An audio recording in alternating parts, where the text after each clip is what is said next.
Good morning, and thanks for joining us from the SNC World Headquarters in New York. I'm Deontay Mierney. Here's the top stories we're following at this hour. Ukrainian President Volodymyr Zelenskyy is in London this morning, meeting with top European allies as pressure builds around a U.S.-backed peace plan to end the war with Russia. Now, Zelenskyy is sitting down with leaders from France, Germany, and the UK, working to boost Ukraine's position heading into possible negotiations.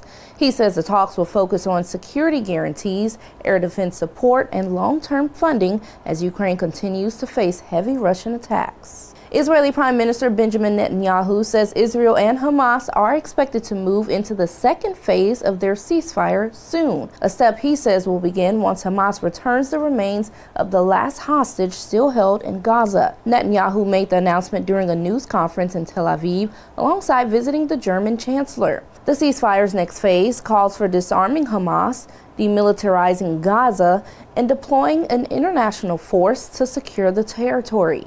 It also includes the creation of a temporary Palestinian government as part of the U.S.-backed framework.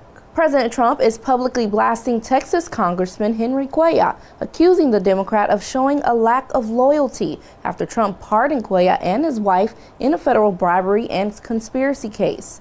In a social media post on Sunday, the president expressed frustration that Cuellar plans to run for re-election as a Democrat rather than switch parties, a move that could have boosted the GOP's National House majority ahead of the 2026 midterms. Cuellar, for his part, said in a recent TV interview that he remains a conservative Democrat, but is willing to work with the administration to see where they can find common ground.